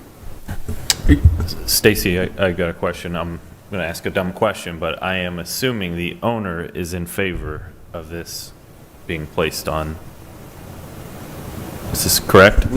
We I'm gonna do let not, Jason defer. yeah, we do not know and I don't know if the owner is here tonight, but they did attend the Historic Preservation Commission and basically indicated a neutral stance. They weren't opposed to it, they weren't for it, they just were in a neutral. Does the Okay. status as a local landmark impose any requirements on the owner for upkeep of the property or anything like that? No, it's not a maintenance code. It's a, we review change, that process reviews change as it happens. So whether that's, it's basically, in most cases, we're waiting, it's whenever you choose as a property owner to go, to make a change. So who initiated this? It was initiated by a petition. Okay, thank you. Yeah. I guess as someone who used to live in a historic house, I guess I'm curious, because love this building. I'm a block away. I wish it was restored fully. I'm an 80s person, so I can't fully hate the 80s building, but it does make it look different. It would be great to see this thing restored and look awesome. How does this designation impact the cost of bringing that back up to speed? I think I agree with Johnny's concern that it sounds like we can't just demolish it if it's here, but if I'm in Sherman Hill, I got like minimum of $1,200 per window if I want to keep the cold out. So what do we believe the actual impact is of ensuring that this building has access to be revitalized, which it sounds like it needs to be, with this designation on it? Do we think that's a economic no impact, an economic impact, but we have a downside risk protection? What's the actual strategy to wanting this, if I want this building to be the best building it possibly can be, reflecting the history that it has had? Yeah, I don't know that we have an economic impact information to provide to you. I can say that right now it's not listed on, like, say, the National Register, so being locally designated does make it eligible for state historic tax credit, so it does open up at least that source of funding as a possibility. But we don't have any data to provide as to an economic impact one way or the other. Because it's not a residential building, the types of renovations that would occur are already at such a scale that it's not the difference between a vinyl window and a wood window on a residential project. So I think there is that to keep in mind. Also, I think one of the strengths of the redevelopment opportunity with this building is maintaining the historic integrity. So I think a lot of strong proposals would already have that in mind, and our design guidelines would align with what they would have in mind for historic development, a historically appropriate redevelopment. Any other questions for staff? Okay, thank you. Is the owner of the property or a representative of the owner here tonight? Okay. Is there anyone in the audience who would like to speak on behalf of this item, in favor of this item? Please come forward. Same thing, state your name, address, and sign in when you're done. You have up to 5 minutes. Thank you. Phil Gustafson, 1150 14th Place. Maybe I can clear up some of the questions. Initially, I'm a member of the Des Moines Historical Society. I'm a board member. And initially, there was some concern with the owners potentially wanting to demolish it. But we've been talking to them, and perhaps at the last meeting, we talked to them, and they're actually really open to the idea of having this on the landmark status. Like mentioned, it can qualify them for some tax credits and some different things, and they don't really want to demolish it. They're just struggling with knowing what to do with it and how to maintain it. There is some interest in purchasing it from companies such as Invest DSM. I've talked to Chris, and they have like some proposals that would use the building. Everyone's on board with, we want to save this building.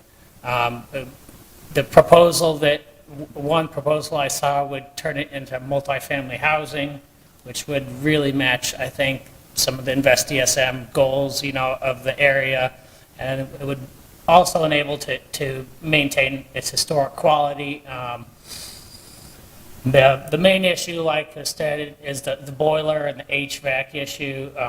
It's been without a working boiler for about, I think I toured it first in 2017, and it had just gone offline then. And, plaster is a concrete product, so it struggles during the cold and heat expansions, the thaws. So we're just all kind of trying to work together to get landmark nomination status for it. Just something that can help this because you guys mentioned you think maybe it is. It's for sure the oldest standing Des Moines school building, and there were a lot of buildings built in that vernacular, and it is the last one. And so I just think it's a really important building. You can see it from the interstate as you drive by. I think it's a really significant part of the Drake identity, especially being as visible from 235 as it is. So that's kind of why we're trying to move this forward. We're not really trying to tack on additional expense or anything to the homeowner or to the property owner. I think we're just trying to make it easier for everyone to come to a solution that will save this important part of the Drake identity. Thank you. Yep. Can I Please ask a do sign question? in. Yeah.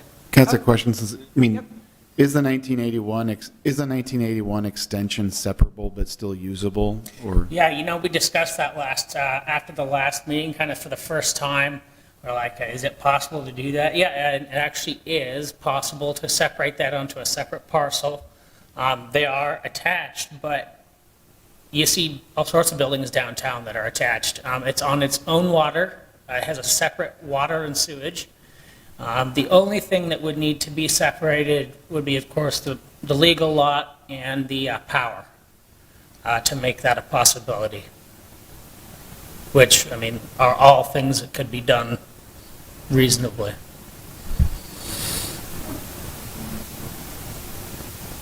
Thank you. Yep.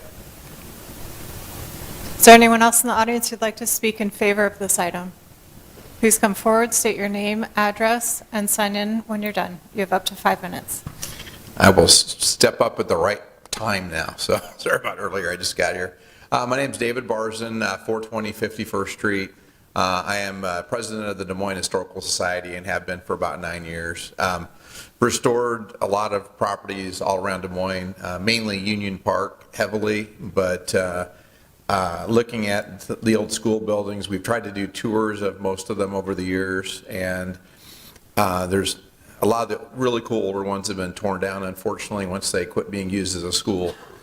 This one, we did tour this one last year, and it was surprising how intact everything was inside. A lot of metal ceilings, windows were still in the right locations and not shrunken or anything else. So definitely would love to see this building go on for another purpose and celebrate the history of Des Moines. I just got done watching the Grant series, Ulysses S. Grant series on Netflix, and so that gave me a whole new appreciation for him. And so Phil's also one of our main contributors on our Facebook page. So if you check out the Des Moines Historical Facebook page, you'll see some really cool historical photos and information that he does a lot of research on. So does anybody have any questions for me at all? All right. Can Thank you for your time. Sorry. Go ahead. What kind of alternative use would you think is most ideal, looking at from a historical society perspective? Like, what actually could get this building the funding it needed, in your opinion, to actually get this thing going? You know, historic tax credits are definitely going to be, I think, a big piece of that. Housing definitely makes sense. Coffee shop, you know, it's kitty corner across the interstate from Smoky Row. And so there's definitely, you know, commercial space that it could be turned into also. And so you can just see a variety of different uses, but there's definitely enough extra parking there already. And so it's really well laid out for either one of those uses. So, okay. All right. Thanks, everybody. Thank you. Is there anyone else who would like to speak in favor of this item? Anyone neutral? Or opposed? Okay, thank you. I'll close the public hearing and open it up to the commission for discussion and motion. Just have a quick question for staff. This does not affect the site itself if there was a change of use, correct? It's only for the building? Yeah, it's not regulating use of the property. That's still controlled by zoning. Change of use would still require a site plan? Yes. Thank you. If there's no other questions, I'll move staff. Any discussion on the motion to move staff? Okay, all in favor, please raise your right hand. Any opposed? Motion passes. And we'll move to our final item of the night, item number 9, and Jillian will present this item tonight. Good evening again, Jillian Summer with Planning Staff. Item 9 is regarding the property at 218 Clark Street. And this property is located, to the east of 2nd Avenue, a few blocks north of University. The use of the property is a parking lot. It's associated with the liquor store business that's directly to the east across the alley. A site plan was submitted and approved by staff in August of 2023, and the parking lot was subsequently constructed. Upon inspection, our zoning inspectors identified that there were deficiencies in the landscaping that was installed, and the applicant has since submitted an amended site plan requesting waiver of much of the landscaping items. So we'll walk through those items here.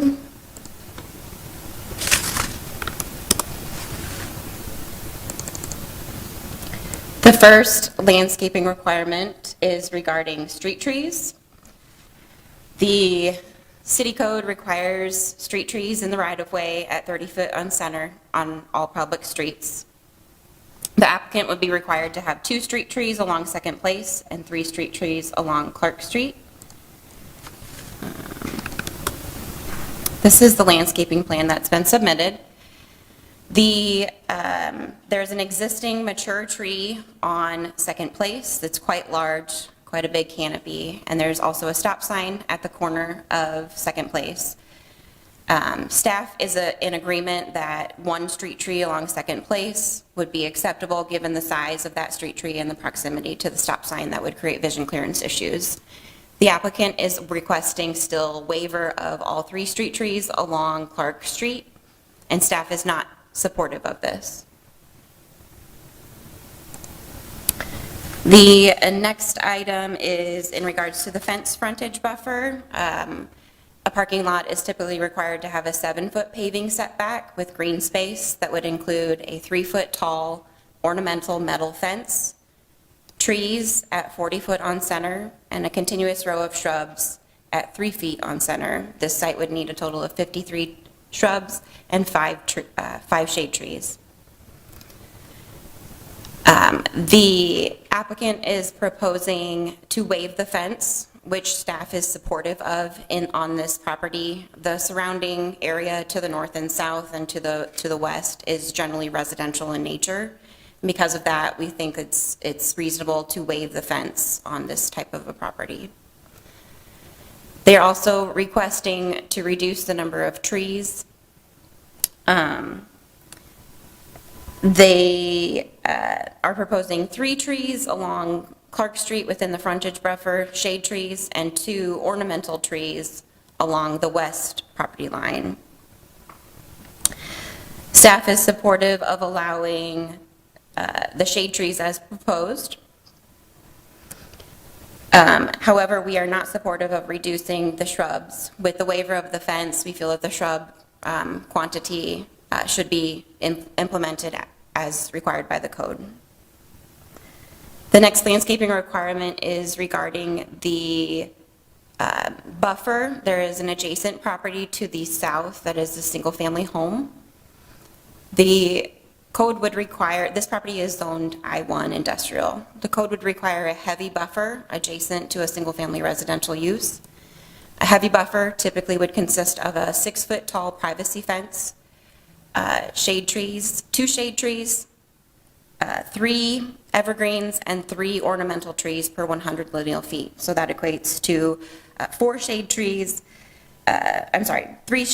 4 ornamental trees, and 4 evergreen trees on this property. When we originally reviewed and approved the site plan, the code allows alternate design in lieu of the fence, that they could provide a dense evergreen hedge.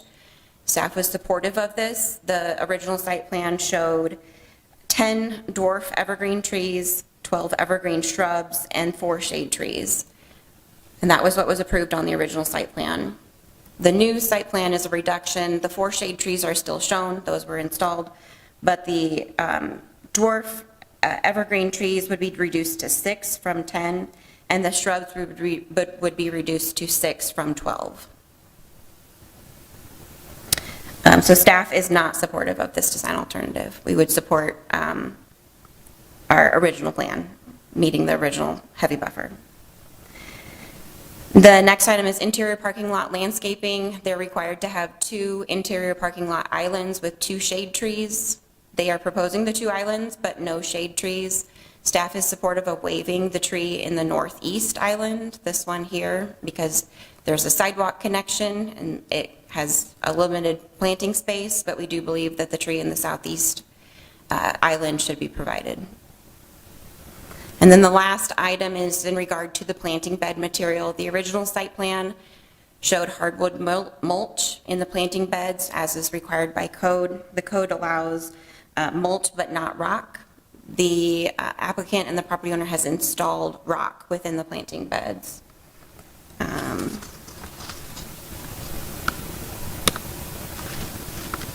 Here are a couple of pictures from what the site looks like today. This is at the corner, northeast corner, looking back on the parking lot. This is the, you can see the single-family house to the south, and this is the buffer that has been planted. It is winter.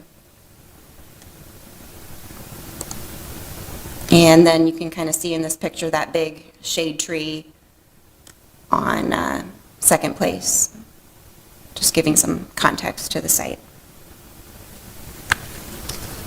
So staff is recommending approval of the site plan, but denial of the design alternatives. We would recommend granting the type 1 design alternatives as described in our staff report and discussed. So is the site plan that we were just looking at not what you're recommending approval of, correct? Correct. This is the new plan that has been submitted. Okay. So you're recommending approval of the old plan? With some modifications, exactly. I don't have. We can probably get to it in a bit.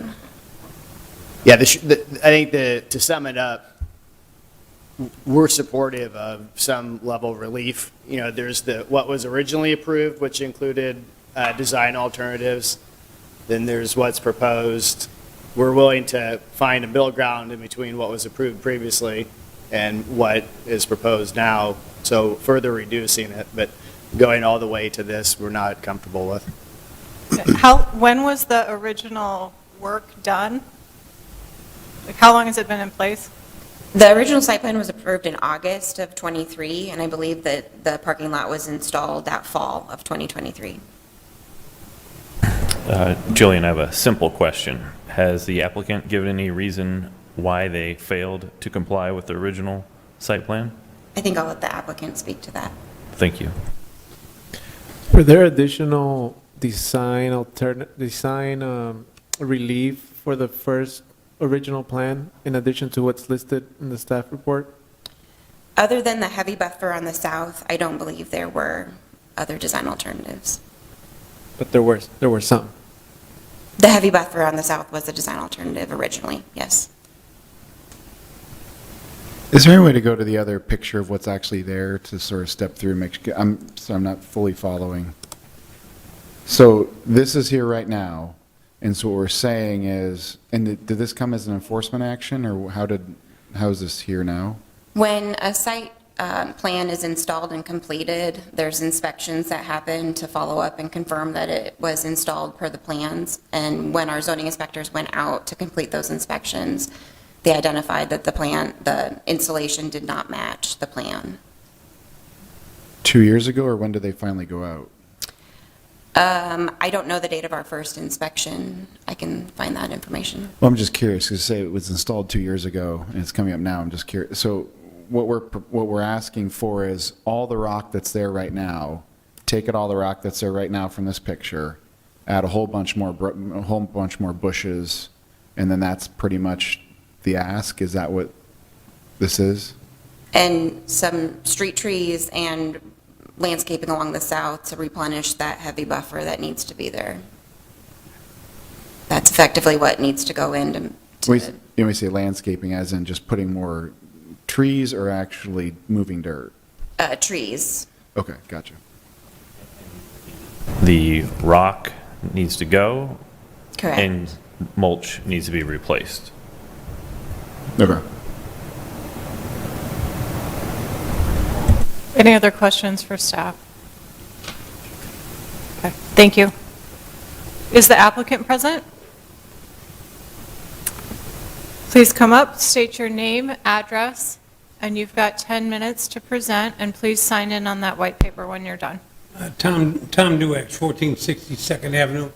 I own Central City Liquor in this parking lot. First of all, I want to thank all of you for your service. You're taking a lot of valuable time away from your families and that, and I think it's remarkable. I've never had the opportunity or had the desire to do that, so I commend you. Thank you very much. Let's address the rock. The picture doesn't go down by the blue building, by the Central City Liquor. All the way down, all the way to Second Avenue is rock. How'd that rock get there? Very quick and simple. My oldest son did all the excavating. He had a cousin, he had a neighbor. You talked about neighbors and ownership being close by, Chris. Owner's there every single day I'm there. Anyhow, I was out in the parking lot and my son's excavating it. And a man who owns some property up the hill, developed some rental homes, asked what we were going to do with the black dirt. And so my son took 10 loads of black dirt from there, and I think he gave it to our neighbor. That's kind of neighborly, kind of nice. But he did it all. When it come to putting down the rock, he didn't even ask me. I'm sure he thought, it's rock all the way to Second Avenue, I'm going to put rock all the way around. Made sense to me. Anyway, he brought in his own contractor to do the contract work. I had a meeting a month or so ago with the city staff, and one of the problems with the rock is that handicapped people would walk on the sidewalk and step on the rocks. I don't see any rocks on the sidewalk, okay? I kick them back in. People throw rocks on the sidewalk sometimes, but anyway, I've never heard of that. So then here comes the forestry in the last letter I got from staff saying that the shrubbery won't grow in the rocks. Well, I don't know where you guys live, but if you go to Aldi's, you know what? They got plants in rocks all around this city is rocks and plants. And you know what is growing well? My plants further down in front of my liquor store are growing well. They're growing well. I own a property down in Michigan, okay, warehouse. And you know what? The shrubberies are in rocks. They're so tall I can't even get to the top of them. I've gone down there once or twice to try to trim them. I'd be down there for 2 days trimming. I'm not going to do that. They look great. They protect my building. Everything's great, you know? So on. So as we planted, my son again come to me and he says, you know, Dad, the man I'm buying all this from looked at the plants and there's 49 shrubberies there. The original plans called for 89. Now, you know, I know that along the rental house down there, that's a rental house. I should have bought that house when I bought those 2 lots there, because I could have bought it for $500. I'm sorry I didn't. But anyway, and the person who lives in that house is related to David Liu, who owns the Asian store up the street from me, okay? She's happy as a lark living there. So we shorted, there's about 6-8 feet on the east and on the west that the original plan called for shrubs. And we just cut it off. We thought that 50 shrubs was adequate enough, and we went along our business. I thought it looked great. Even in the snow, it looks great. I had a city alderman at large come up and look at it. And I said, what do you think about that? Should I put some mulch in there? Well, it's just, mulch blows away. And so I don't know whether you noticed, but mulch does blow away. I've seen mulch, I'm paying more attention today than I ever have. And I've seen mulch on sidewalks all the time. You know, so he thought it was great. The fence on the west side, he said, well, the new code calls for fencing. And you know, just recently, the city required that Dollar Tree, Cane's Restaurant, and I forget who else it is, up there on southeast 14th Street, they put in a beautiful fence, just like they wanted me to. And if you drive by it today, somebody's run into it at least twice. How soon will that be repaired? Good question. Wouldn't surprise me if they just took it out, because it's an unnecessary requirement. Doesn't need to be there. You know, my history goes back to Locust Street Spirits, 10th and Locust. Okay, and if some of you might remember the Ewing apartment fire. That took me out. 6 months after that Ewing apartment fire, they condemned the entire block. There's 13 businesses in there. 12 of those businesses took advantage of moving. Their insurance moved them. Because I reopened, it didn't cover me. Why was I still there? Because I knew I had a 13-inch wall in between me and the Ewing apartment. I come down at 1 o'clock in the morning, open up my maid right, so the firemen could come in there and warm up. Here comes the, you know, they're bringing coffee and donuts for these guys. And I'm saying, I should have come down and made donuts early, made some money. But there's Blue Cross and Red Cross brought it. So then I moved up the street to the Asian Market on the west side of 2nd, and that's when I started calling it Central City Liquor, because I honestly thought that's about as center of the city as we could possibly get. And you know what? I'm still in an awfully good neighborhood. A lot of people don't think it's a good neighborhood. I think it's a good neighborhood. Thank you very much. March 1st started my 38th year in the liquor business. Come on, think of anybody that's been in the liquor business as long as that. I've got to be one of the only ones. My license number is number 32, by the way. I applied very, very early, okay? And so I like it there. I'm there every single day, Saturday and Sunday included, okay? So, you know, you guys talk about ATMs. I own 18 ATMs. You can go into my ATMs anytime you want. I charge a couple bucks, but that's okay. I'm not getting rich off it, you know. So, anyway, I mean, I'm just not sure where I want to go with this. I certainly don't want to take out all that rock. At that meeting we had with staff, my son suggested that we take about an 18-inch swath of rock out along the sidewalk and put mulch down there. And you know what? They started doing that, okay? If you come up and look, from the alley up, almost 3/4 up, there's a swath of rock that's been moved back. And I stopped them. I said, no. We just got a new letter from the staff that says it's the heat in the rocks that won't let the product grow. Well, you know why it looks so good there? Because I watered it. I got this hose that goes forever, and we water it. So you can go, I took some pictures, not as good as these. I've got some pictures of 5 other parking lots around my neighborhood, okay? One of them's up on the corner of 9th and the freeway, okay, going south. And I took our Alderman Large there.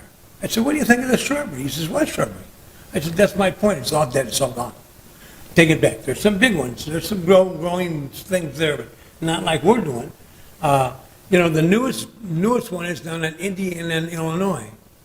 The newest parking lot, a little bit smaller than what we have here. And I counted 9 shrubberies. Some of them were only that tall. A couple of them were about 20 inches tall. But anyway, so you know, I want to do what's right for my neighborhood. I'm proud to be there. I've got a big investment in this neighborhood. I want to stay there. You know, when I moved and took down the old Scooters Lounge, some of you might remember the old Scooters Lounge, and that white house that was attached to it, you know, I had to have asbestos removal. Oh my gosh, you're going to be kidding me. You know, and I took care of it. I got rid of it. But anyway, so I like my building. I like my location.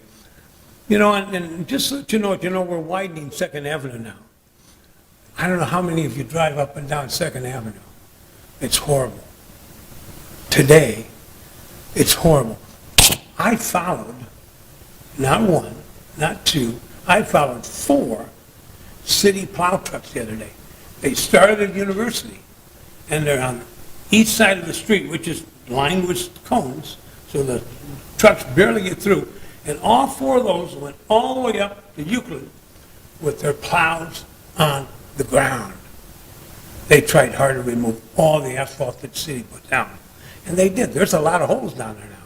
I come north and south today, and you're going like this. Anyway, so, but when I built this building, I opened it February 1st, 2002. My first shot was to the city of Des Moines. When are you going to widen 2nd Avenue? What are you going to take from me if I build? That building's supposed to be 5,000 square feet. But they wanted 15 feet off my property when they widened it. Nothing was on the books yet. So now we're there. 25, 24, we're widening 2nd Avenue. I went to one meeting, I said, you know, the only thing I'd do with 2nd Avenue is take those telephone poles that are 6 inches from the street, move them back 6 feet. Anyway. Sir, your 10 minutes is about up. If you want to wrap up your thoughts. I will. Thank you very much. So anyway, if you look at my building, there's a fence there. And so the city back then very kindly gave me an 8-foot easement, and I put that fence because I wanted my appliances on the ground. Can I answer any questions for anybody? Any questions for the applicant? Obviously, I'm hoping that you give me some approval and let me go about my business. Thank you. Please do sign in on that white piece of paper on the desk before you go. Is there anyone in the audience tonight who would like to speak in favor of this item? Please come up, state your name, address. You have up to 5 minutes, and also please sign in before you go. Hi, my name's Tom Cameron. I live at 3501 28th Street in Des Moines. I learned about Central City Liquors from a colleague in Johnston telling me it was the best kept secret in Des Moines, and they get all their liquor there because there's such a variety and there's experts about everything. So the first time I went there, I met Tom, and you can see there's nobody more proud of his store, his business, his merchandise than him, and he'll tell you. I wrote a lot down about what I was going to read, and I'll get distracted if I don't, but basically I see employees who are engaged and committed to the local customers that shop there, while they provide great selection of alcohol with knowledgeable staff that's worked there many years. They also provide groceries and staples in the area that's mostly a food desert. I patronize several other businesses around there. Action Auto Body, who I've gone to since they were on Keogh, they're struggling because of the construction too. He's said that the traffic to even get to his business is a deterrent for anybody to go there. Maggie's Rumble Room, we just ate there tonight, and their driveway is blocked by the barricades to even get in their driveway if you're going north. So she said that it's just a hassle to get anybody to stop there. We did have went to a book signing at the new Urban Dreams lot or building. It's beautiful. It's also sponsored by Wellmark, so they have a deep pocket. And I didn't see a landscaping to this effect at their lot, but I was surprised to learn that I was so grateful to see this lot was all paved. Getting in and out of the front lot was hard. The back lot wasn't paved for a long time, so I thought this was beautiful. I got an email notice about this meeting and noticed that his name was on there, and I questioned it, and I stopped by there because I go back and forth from downtown to my job. And he said, yeah, they're asking me for a lot bigger investment into something that I thought I did a good job on, and I would agree. I just ask that you consider the efforts of the businesses that are putting money to improve the area without making it prohibitive, and maybe keeping those businesses in the area that needs them, and maybe show some grace to them. I really appreciate the store. If you've ever stopped there, you know that you've got somebody that's always there. He's going to help you in any way he can, and I want to help him. I think it's perfect now. It's a lot better than most of the lots around there, and I appreciate it. Thank you. Thank you. Is there anyone else in the audience who'd like to speak in favor of this item?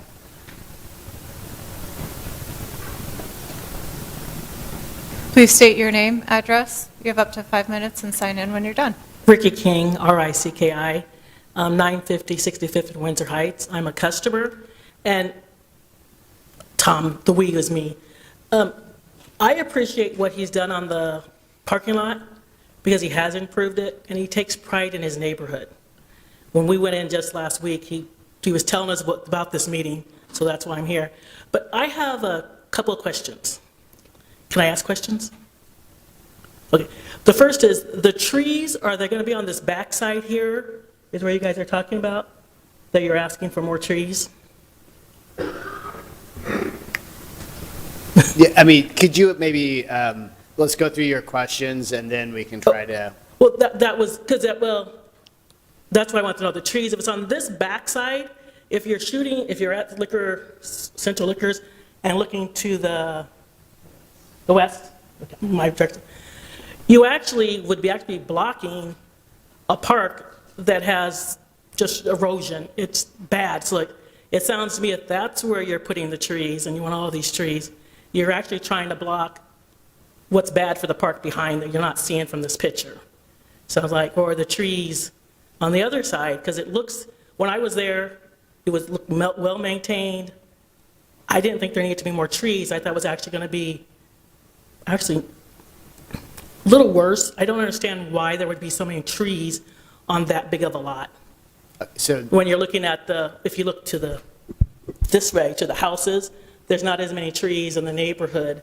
So I'm like, right, his area is better than some of the houses next to it. Yeah, so the city's landscaping standards aren't based off of like what's around it today. It's a standard that gets applied as things happened, and it's trying to work towards a couple things. One, if we're talking about street trees, we're trying to create a street tree canopy throughout the city with every project, whether it's commercial, residential, and then specific to a site, it's there's a couple of different reasons about having trees in the site. One is focused on creating a buffer for the residential use that's to the south, and the land around it's zoned residential as well. So that's another thing here that's at play, is this is kind of a transition point, and so we're always trying to be mindful of the future impacts to residential areas around it, whether that's light impacts or just the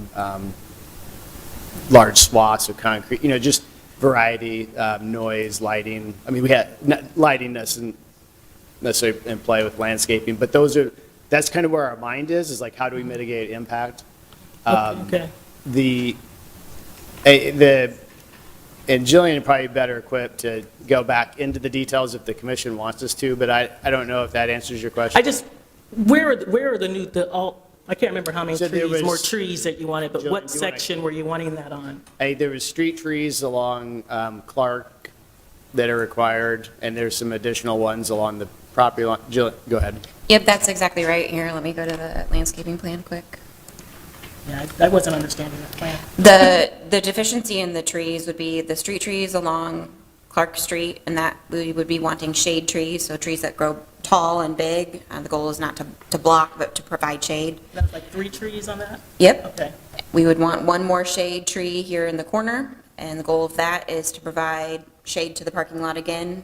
And then along the south side, we're asking for the evergreens, the dwarf evergreens and the dwarf shrubs to be installed as per the original approved plan. So I think there's 6 dwarf evergreens and 6 evergreen shrubs that need to be installed. And the key about those is those are in place of a fence that would have been required otherwise. And looking up at, you're looking up at the park? I'm No. not sure exactly what section you're at on this. The park is this The way. house, you're talking about the This house is the there. house. Okay, that's where Correct. I was confused on that. Okay. And then the last item they would need to install would be shrubs along the frontages. I think even though I was a little confused, I still support his plan, because if you're there looking at it, if I was that neighbor living in that house, the way it looks now, I'm okay with it. So in this shade tree in the parking lot, you're there to buy liquor, you're not hanging out there. So I don't see why that would really need to be there, because you're in and out, you're not standing around. So I'm in support of the new plan that he proposed. Thank you. Thank you. Before you respond, is there anyone in the audience, anyone else in the audience who would like to speak in favor? Neutral? Or opposed? Okay. Please come forward then. Applicant, you have 5 minutes for a rebuttal. I have a simple question. The one shade tree on Second Place is a good shade tree, yes or no? Okay. Somebody, whoever put the new sewer down Clark Street, took down 2 shade trees the same size as that 2.5, 3 years ago. I wish they were still there, but they're not. So across the street from me on Clark are 2 brand-new trees. I haven't asked the residents if they put them in. I don't think so. I think the city of Des Moines put them in. Put them in for me too. That's all. You know, I think I got an awfully good parking lot. I would urge anybody and everybody that wants to come with me. I'll give you a 5-minute tour of 5 parking lots. And if you don't think mine's the best one, you know, but anyway. Can I answer any questions? So Tom, thank you for your service. Thank you. And thank you for being a great neighbor. Wait, no, Tom, come back. I've got some questions. Tom, come back. I have some questions for you. Would you be willing to make those compromises, at least the trees between the residents? Sure. And the trees in the park, just 2 more trees in the parking? I mean, you didn't have to do interior parking. You know, I'm willing to do, I need to do whatever I have to do to make this work. I didn't adjust the plan to get everybody upset and come to this meeting.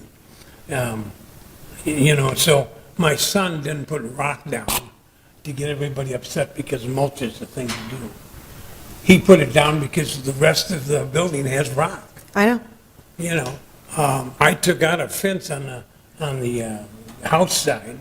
It was a chain link fence. It was on my property, and it was so overgrown. You've seen overgrown fences before. My building down on Michigan. I wish the property north of me would sell it to me because you could hardly see that lot. It was so overgrown. I even paid half the money to have the trees taken out of there because all of a sudden we had 2 campers in there. Campers. I didn't say homeless, campers. And then they moved all of a sudden, I don't know why. Because they want shrubbery, they want shelter. Anyway, what else?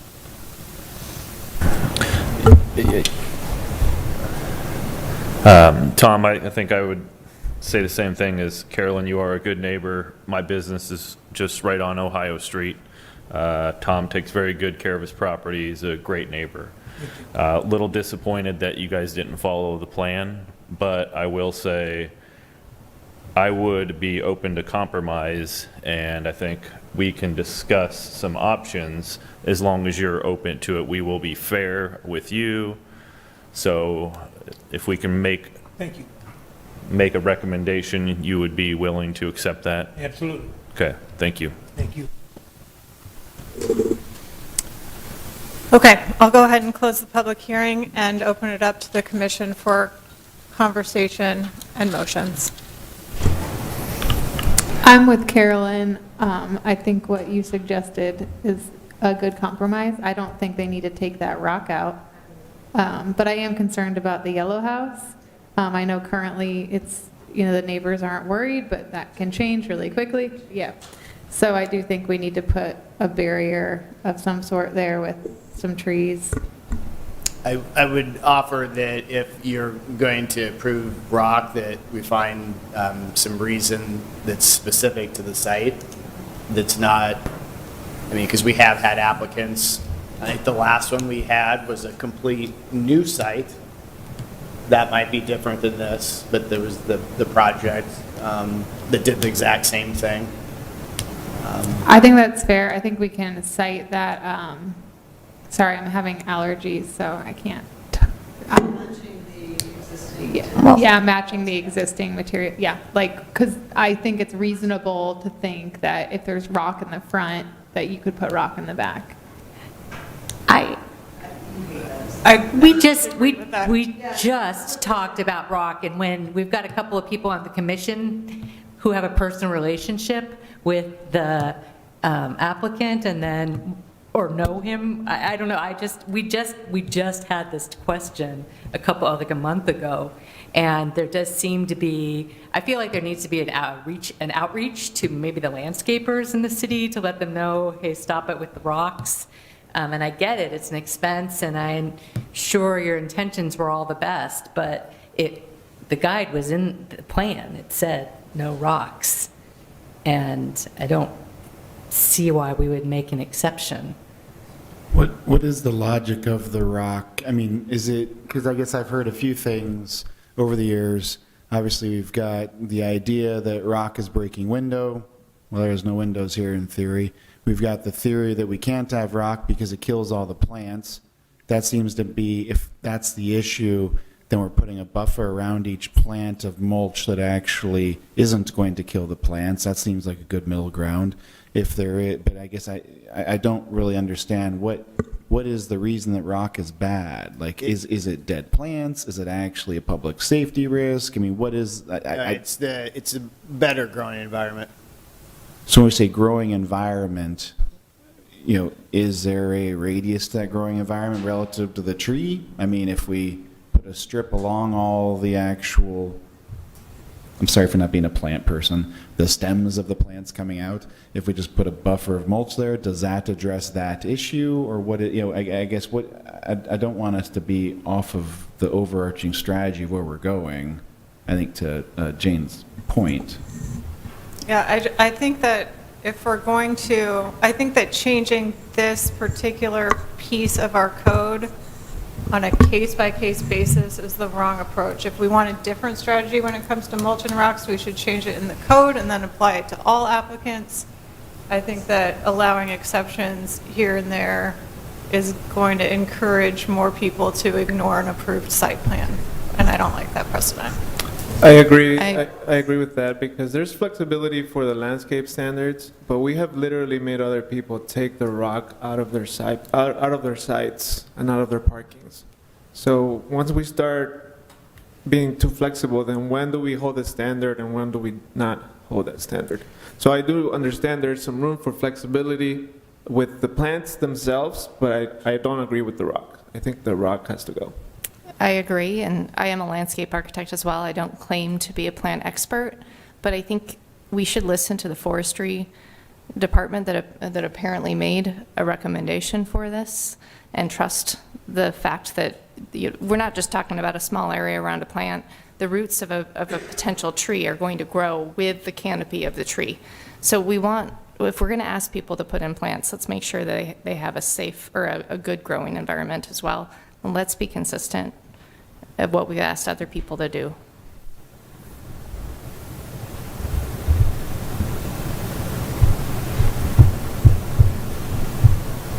Any other discussion, or does anyone want to make a motion on this item?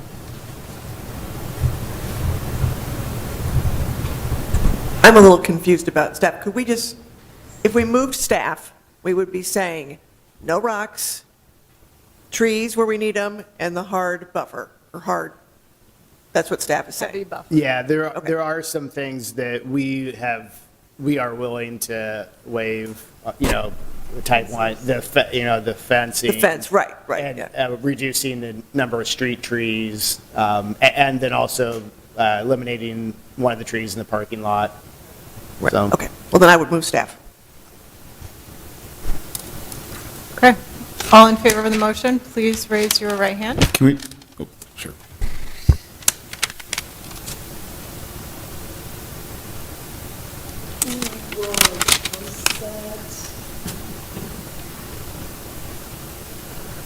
Thank you. All opposed?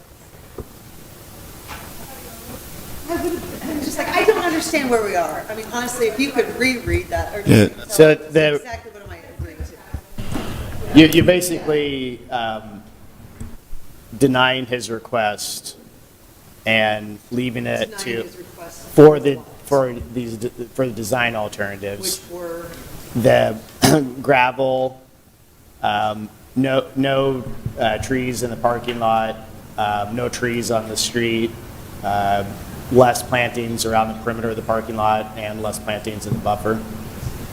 What we're saying as staff is that what staff in the report had already said that we would waive, and actually we had offered this to the applicant earlier, but the elimination of the fence requirement, elimination of one of the trees in the parking lot, elimination of one of the trees, and I think on, yeah, and then also elimination of any of the, because the big street tree on the, no street trees there. So we've reduced the number of trees, we've eliminated the fencing, and we will move forward with that. He will get relief of what was on his originally approved site plan. It's going to be brought down. So I think, so it really just comes down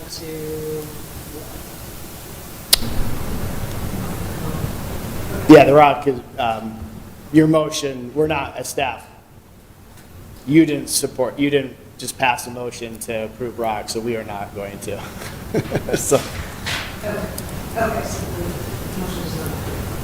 So, and I had one in opposition. I don't think we got to, if anybody's abstaining, passing. Is anyone abstaining?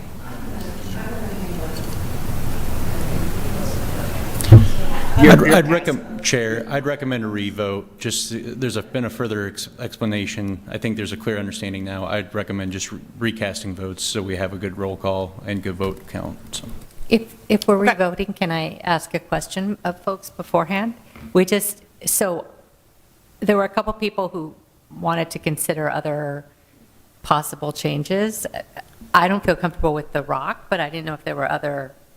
Well, I think all that Chaz is asking for is, please identify how you've already voted, right? Is that what I'm getting at by the look on your face? Correct, Or but I think Carolyn's asked for a clarification on what is being voted upon. I think if she's going to change her vote, I think we need to look at casting a revote of the roll call, because we're at a point where there was confusion, so. So we shouldn't have any more deliberation, we just need to vote again? Correct, that's where I believe we're at. No further deliberation and a recasting of the votes as everybody understands the motion. All right.